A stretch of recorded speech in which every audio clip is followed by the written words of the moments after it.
बिस्मिल्लाहिर्रहमानिर्रहीम। अस्सलाम वालेकुम viewers, welcome to my channel relaxation with Sulema. So viewers, आज की वीडियो में हम डिस्कस करने वाले हैं most important data structure MCQs और इस सीरीज़ का ये लेक्चर 4 है। वीडियो स्टार्ट करने से पहले मैं आप लोगों को बताते चलूँ कि अगर आपको इस लेक्चर का PDF फाइल चाहिए या किसी भी लेक्चर का PDF फाइल चाहिए तो वीडियो के डिस्क्रिप्शन में जाके लिंक पर क्लिक करें और प्ले स्टोर से एप्लीकेशन डाउनलोड करें और विद इन फ्यू क्लिक्स ही आपको तमाम के तमाम लेक्चर्स के PDF फाइल्स भी मिल सकते हैं और साथ में आप ये क्वेश्चंस प्रैक्टिस भी कर सकते हैं in the form of quiz test और फिर वहाँ पे आपको आपका रिजल्ट भी शो होगा। स्टार्ट करते हैं आज का जो फर्स्ट क्वेश्चन है। The given array is 3 4 5 2 8 1। 6 elements है एक एरे में और एरे जो है वो अनसॉर्टेड है। The number of iterations in bubble sort and selection sort respectively are. So इस एरे को लेके अगर हम बबल सॉर्ट अप्लाई करें या फिर हम सिलेक्शन सॉर्ट अप्लाई करें तो with in how many iterations ये जो एरे है ये कन्वर्ट होगा इनटू सॉर्टेड एरे। हमारे पास ऑप्शंस जो हैं that is 5 and 6। Next option है 6 and 5 and third option is 6 and 6। So viewers, यहाँ पर जो बेसिक लॉजिक है वो ये है कि आपको ये बात याद रखनी चाहिए कि जो बबल सॉर्ट है हमारे पास ये इन एक्चुअल क्या करता है, जब एरे अनसॉर्टेड हो तो बबल सॉर्ट जो है ये कितने आइट्रेशंस लेगा, n मतलब एरे में जितने एलिमेंट्स होंगे उतने आइट्रेशंस बबल सॉर्ट लेगा इस एरे को सॉर्ट करने में। लेकिन अगर हमारे पास ऑलरेडी एरे सॉर्टेड हो, यानी कि ये है 3 4 5, फिर यहाँ पे हो 8 2 यहाँ पे स्टार्ट में हो, 2 हो, फिर 3 हो, फिर 4 हो, 5 हो, 8 हो एंड 1 भी यहाँ पे हम स्टार्टिंग में डाल लेते हैं। यानी कि इस एरे को अगर हम सॉर्ट कर लें और फिर हम इस पर बबल सॉर्ट अप्लाई कर लें, यानी कि सॉर्टेड एरे पर बबल सॉर्ट अप्लाई करके फिर हमारे पास जो नंबर ऑफ आइट्रेशंस होंगे वो n नहीं होंगे, वो कितने होंगे, वो 1। सो इसका मतलब है जो बबल सॉर्ट है वो चेंज होता है with respect to the array, with respect to the given input. Number of iterations in bubble sort actually depends on the input we provided to it. If the input we are providing to it is already sorted, then it will take 1 iteration. And if the input array is unsorted, then the bubble sort will take n iterations. So ये बात आपने याद रखनी है। और जहाँ तक selection sort की बात है तो सिलेक्शन सॉर्ट जो है वो रन होता है irrespective of the input array. Input array जिस टाइप का भी हो, चाहे सॉर्टेड हो चाहे अनसॉर्टेड हो, सिलेक्शन सॉर्ट हमेशा कितने आइट्रेशंस लेगा, n-1। सो अगर आपको ये पॉइंट आपके जहन में बैठ जाए तो फिर आप इस टाइप के क्वेश्चन का बहुत ही ईजिली आंसर कर सकते हैं। और इस कॉन्सेप्ट के मुताबिक यहाँ पे जो करेक्ट आंसर है दैट इज ऑप्शन बी, यानी कि जो बबल सॉर्ट है वो कितने आइट्रेशंस लेगा, n iterations। n मतलब number of elements in the array और यहाँ पे 6 एलिमेंट्स हैं हमारे पास। और जो सिलेक्शन सॉर्ट है वो कितने आइट्रेशंस लेगा, that will be n-1, so 5। Next question है हमारे पास द गिवन एरे इज। हमें एक एरे गिवन है और यहाँ पर अगर आप देखें तो ये एरे ऑलरेडी सॉर्टेड है in ascending order. The number of iterations in selection sort and bubble sort respectively are. हमने अब दोबारा से नंबर ऑफ आइट्रेशंस बताने हैं। यहाँ पे फर्स्ट हमारे पास सिलेक्शन सॉर्ट है और सेकंड हमारे पास है बबल सॉर्ट।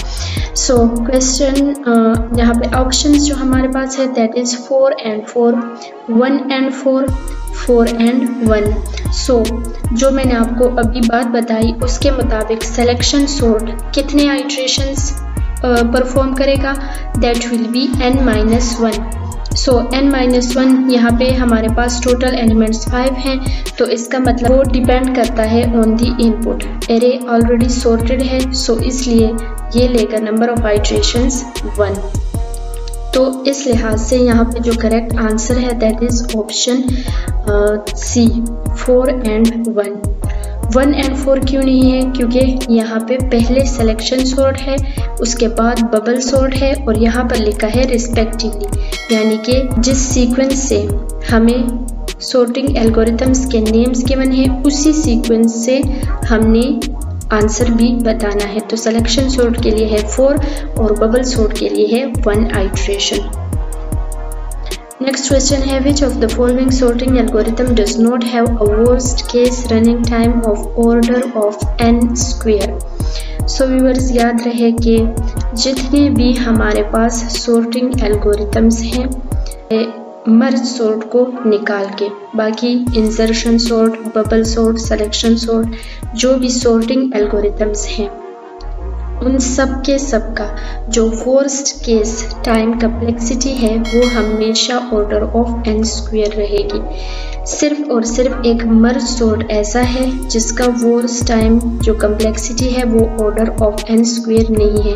बाकी क्विक सॉर्ट है, बबल सॉर्ट है, इंसर्शन सॉर्ट है, सिलेक्शन सॉर्ट है जो कि यहाँ पे मेंशन नहीं है। इन तमाम के तमाम सॉर्टिंग एल्गोरिथम्स का जो वर्स्ट केस कम्प्लेक्सिटी है that will be order of n square और मर्ज सॉर्ट को छोड़ के। तो इस लिहाज से यहाँ पे जो करेक्ट आंसर है that is option a, merge sort. Next question है minimum number of moves required to solve a tower of. So first option है 2n raised to the power 2, यानी कि 2n और ये जो यहाँ पे सैम्पल यूज है ये स्क्वायर के लिए है। फर्स्ट ऑप्शन है हमारे पास 2n raised to the power 2, second option है हमारे पास 2 raised to the power n-1 and third option है हमारे पास 2n-1। सो हम जानते हैं टॉवर ऑफ हेनियोपजल जो है उसके लिए मिनिमम नंबर ऑफ मूव्स जो है that is 2 raised to the power n-1। Next question है हमारे पास before inserting into stack one must check dash condition maximum elements underflow and overflow. So viewers, हम जानते हैं स्टैक से रिलेटेड हम बेसिकली हमारे पास दो ऑपरेशंस हैं, एक है पुश मतलब जब हम एलिमेंट इंसर्ट करते हैं इनटू द स्टैक एंड दूसरा जो ऑपरेशन है दैट इज पॉप मतलब जब हम एलिमेंट निकालते हैं स्टैक में से। सो यहाँ पे एक्चुअली फिर हम दो कंडीशन चेक करते हैं। पुश के केस में हम कौन सी कंडीशन चेक करते हैं दैट इज ओवरफ्लो मतलब है कि हम चेक करते हैं कि हम एलिमेंट स्टैक में इंसर्ट तो कर रहे हैं लेकिन क्या स्टैक में मज़ीद जगह है, स्टैक ऑलरेडी फुल तो नहीं है। सो इस कंडीशन को हम कहते हैं अगर स्टैक फुल हो और हम पुश ऑपरेशन परफॉर्म कर रहे हो मतलब उसमें मज़ीद एलिमेंट्स डाल रहे हो तो इस कंडीशन को हम कहते हैं ओवरफ्लो। और इसी तरह जब हम एलिमेंट पॉप करते हैं, एलिमेंट निकालते हैं स्टैक में से, सो उससे पहले हमें कौन सी कंडीशन चेक करनी चाहिए, अंडरफ्लो मतलब जब हमारा स्टैक बिल्कुल एम्प्टी होता है। सो जब स्टैक जाहिर सी बात है एम्प्टी हो और हम उसमें से एलिमेंट निकाल रहे हो, उस पर पॉप ऑपरेशन परफॉर्म कर रहे हो तो एक्सेप्शन आएगी क्योंकि स्टैक एम्प्टी है और आप उससे कह रहे हैं कि मुझे एलिमेंट दो। सो बेसिकली स्टैक से रिलेटेड ये दो ऑपरेशंस हैं और पुश के केस में हम चेक करते हैं ओवरफ्लो के स्टैक फुल तो नहीं है और पॉप के केस में हम चेक करते हैं अंडरफ्लो के स्टैक में एलिमेंट है भी या नहीं। सो यहाँ पे करेक्ट आंसर जो है बिफोर इंसर्टिंग इनटू स्टैक तो हम क्या चेक करते हैं ओवरफ्लो कंडीशन। नेक्स्ट क्वेश्चन है dash is a directed tree in which out degree of each node is less than और इक्वल टू 2, यानी कि ऐसा ट्री जिसमें हर एक नोड के एट मोस्ट 2 चाइल्ड ही हो सकते हैं, एटलीस्ट नहीं एट मोस्ट का मतलब है कि हर एक नोड के या 0 चाइल्ड हो सकते हैं या 1 चाइल्ड हो सकता है या फिर 2 चाइल्ड हो सकते हैं। 2 से ज़्यादा चाइल्ड नहीं हो सकते हैं। हर एक नोड का या तो 0 चाइल्ड होंगे या फिर 1 या फिर 2, तो इसको हम कहते हैं एट मोस्ट। अगर यहाँ पे एटलीस्ट होता तो उसका मतलब होता कि हर 2 या मोर देन 2 चाइल्ड्स होना मस्ट है। लेकिन यहाँ पे एट मोस्ट का वर्ड यूज हुआ है, तो एट मोस्ट का मतलब है कि ज्यादा से ज्यादा 2, यानी कि 0 भी हो सकता है, 1 भी हो सकता है, 2 भी हो सकता है, इससे ज्यादा नहीं हो सकते। तो इस टाइप ऑफ ट्री को हम क्या कहते हैं, ये किस टाइप ऑफ ट्री की प्रॉपर्टी है, that is the binary tree. Binary tree में हमारे पास हर एक नोड के या तो 0 चिल्ड्रन होंगे या फिर 1 या फिर 2, इससे ज्यादा चाइल्ड नहीं हो सकते किसी भी नोड का। Which condition checks available free space in avail list? Avail is equal to null, avail is equal to top and null is equal to avail. So जब हम avail list में free space check करते हैं तो हम कौन सी condition use करते हैं, that is option A, avail is equal to null. What is the advantage of bubble sort over the other sorting techniques? It is faster, detects whether the input is already sorted and consumes less memory.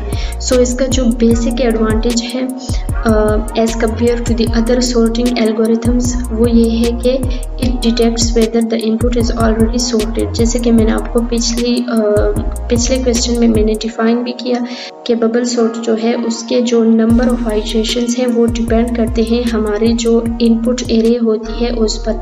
अगर input array already sorted होती है तो फिर ये जो है ये number of iterations जो है वो 1 लेता है, अदरवाइज फिर ये अपना पूरा प्रोसेस कंप्लीट करता है। तो इसका बेसिक एडवांटेज है कि इसको पहले से ही पता चल जाता है कि आइदर जो गिवन एरे है वो सॉर्टेड है या नहीं।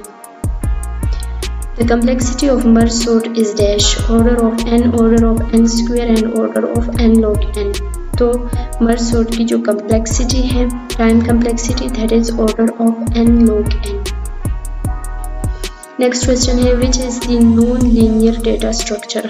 आई थिंक ये पिछले लेक्चर में भी हम इस पर बात कर चुके थे, graph, stacks and list, array. तो यहाँ पे हमें पता है कि स्टैक और लिस्ट और एरे जो है ये लीनियर डेटा स्ट्रक्चर्स हैं, जबकि ग्राफ जो है दैट इज नॉन लीनियर।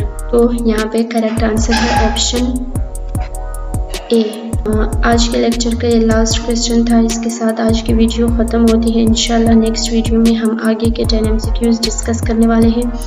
अगर आपको वीडियो अच्छी लगी हो तो प्लीज़ वीडियो को लाइक करें, वीडियो को ज़्यादा से ज़्यादा शेयर करें, और अगर आप मेरे चैनल पर न्यू हैं तो इस तरह की मज़ीद वीडियोस के लिए आपने जो नीचे रेड बटन गिवन है सब्सक्राइब का, उसे प्रेस करना है ताकि आपकी सपोर्ट मुझे भी मिलती रहे और आपको भी मेरी वीडियो से फ़ायदा मिलता रहे। इसी के साथ इजाज़त चाहती हूँ। खुदा हाफिज़।